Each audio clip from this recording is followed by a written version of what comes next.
नमस्कार, मैं हूं रौनक। सुपर हिट्स 93.5 रेड एफएम ने पूरी दिल्ली और दिल्ली सरकार के साथ मिलकर एक मुहिम को शुरू किया जिसका नाम है दिल्ली दे के देखो, जहां पर हम उन सारे लोगों से रिक्वेस्ट कर रहे हैं, गुजारिश कर रहे हैं कि प्लीज जो जो कोविड पॉजिटिव थे और अब कोरोना को हराकर ठीक होकर वापस आ गए हैं, वो अब आगे आए और प्लाज्मा डोनेट करके उन सब की मदद करें, उन्हें जीवन देने की एक कोशिश करें जो अभी भी कोविड से, कोरोना से लड़ रहे हैं, उस वायरस की चपेट में हैं। आप में से बहुत सारे लोगों ने बड़ी लंबी लड़ाई लड़ी। सबसे पहले लोगों की सेवा की, सेवा करते करते, लोगों की रक्षा करते करते उन्हें भी, वो भी कोविड पॉजिटिव हो गए, उन्हें भी कोरोना ने अपनी चपेट में ले लिया। लेकिन जब कोरोना को पार करके ठीक होकर वो सामने आए, आगे आए, तब वो रुके नहीं।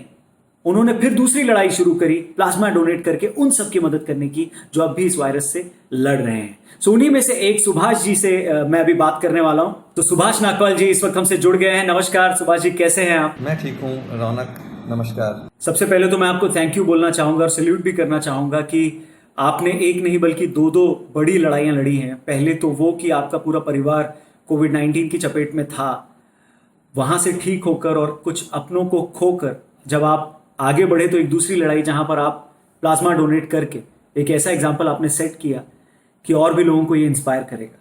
तो उसके लिए धन्यवाद और तहे दिल से आपका शुक्रिया। बहुत बहुत धन्यवाद आपका भी। जब आपका 54वां 54th बर्थडे जब आया तो आपने इन्हीं अपने पूजनीय माता पिता जी को एक श्रद्धांजलि के रूप में, आप भी जब कोविड से ठीक हुए बाहर आए तो आपने प्लाज्मा डोनेट किया। क्या था ये, क्या कदम था ये? रौनक, ये एक अचानक ही ऐसा हुआ कि उस दिन मेरा बर्थडे था। जैसे हमारे को 4 तारीख को बाकी फैमिली के लोगों को कोरोना पॉजिटिव डिटेक्ट किया गया, तो उसी दौरान मैंने सोशल मीडिया पे काफ़ी रिसर्च किया और मुझे प्लाज्मा के बारे में भी काफ़ी मैंने डिटेल में स्टडी किया।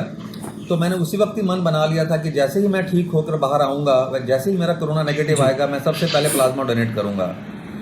20 तारीख को मैंने अपना दोबारा टेस्ट करवाया 20 जून को, और 22 तारीख को मुझे ये पता लगा कि मैं और मेरा परिवार अब कोरोना नेगेटिव हैं।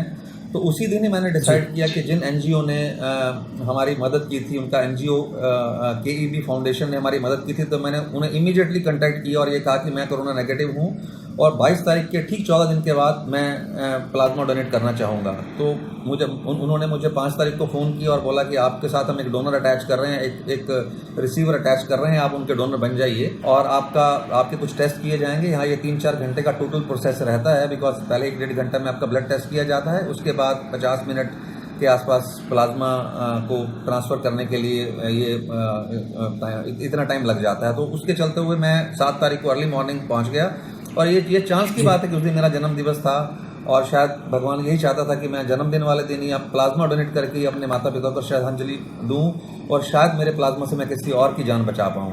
और वहां जाने के बाद मुझे ये पता लगा कि जो मिथ हमारे दिमाग में चल रहा था प्लाज्मा को लेकर कि ये एक बड़ा कम्बरसम प्रोसीजर होता है, इससे वीकनेस आ जाती है, या ये आप पूरी ज़िंदगी में सिर्फ 2 ही बार डोनेट कर सकते हैं, ऐसा कुछ भी नहीं था। वहाँ जाके मुझे डॉक्टर्स ने बताया कि अगर आप हेल्दी रहते हैं तो आप इवन 14 दिन के बाद दोबारा प्लाज्मा डोनेट भी कर सकते हैं। तो आप उन्हें जानते हैं जिनको आपका प्लाज्मा दिया गया? क्या आप उनके परिवार से टच में हैं अभी? जी, मैं उनके टच में हूँ। उनका मुझे रेगुलर मैसेज आता रहता है, उनकी मुझे रेगुलर ब्लेसिंग्स आती रहती हैं और उन्होंने मुझे इन्फॉर्म किया है कि उनकी मदर को नेगेटिव प्लाज्मा हो गया है, वो या तो हॉस्पिटल से कल डिस्चार्ज हो गई होंगी या होने वाली होंगी।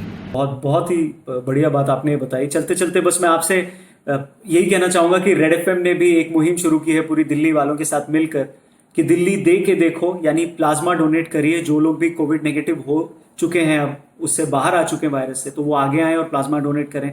आप जैसे लोग जो हैं वो दिल्ली की असली शान और जान हैं। तो आप इस कैंपेन के बारे में और इस मुहिम के बारे में क्या कहना चाहेंगे सुभाष जी? रौनक, सबसे पहले तो मैं आपको दिल से मुबारकबाद देना चाहूँगा कि आपने ये कैंपेन शुरू किया। इस चीज़ की इम्पोर्टेंस वही जान सकता है जिस पे ये दर्द होता है। शायद वो लोग जो प्लाज्मा से ठीक होकर घर आके अभी आराम कर रहे हैं, वो इस दर्द को शायद थोड़ा सा जान पाएँ कि किसी की जान बचाने में जो आपको खुशी मिलेगी, उससे बढ़िया सोसाइटी के लिए और ह्यूमैनिटी के लिए कोई काम हो नहीं सकता। तो आपके रेड एफएम के साथ मिलकर मैं सबसे हाथ जोड़कर प्रार्थना करना चाहूँगा कि सब लोग बाहर निकलें। I want to pray and request everyone to come out who has recovered from कोविड-19 to come and donate plasma. Subhash ji, बहुत बहुत शुक्रिया हमसे बात करने के लिए। आप प्लीज अपने और अपने परिवार का ख्याल रखें और माता और पिता की कमी तो हमें हमेशा महसूस होगी, लेकिन जो एग्जाम्पल आपने सेट किया है, उन्हें जो सच्ची श्रद्धांजलि आपने दी है, उसका कोई मोल नहीं है।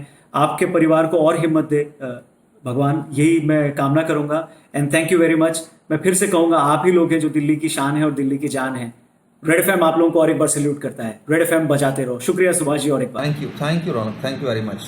तो ये थे दिल्ली के सुभाष नागपाल जी, जिन्होंने कोरोना की वजह से अपने माता और पिता को खोया, लेकिन उसके बाद ये हिम्मत नहीं हारी। इन्होंने एक सच्ची श्रद्धांजलि, एक ट्रिब्यूट दिया अपने माता और पिता को प्लाज्मा डोनेट करके।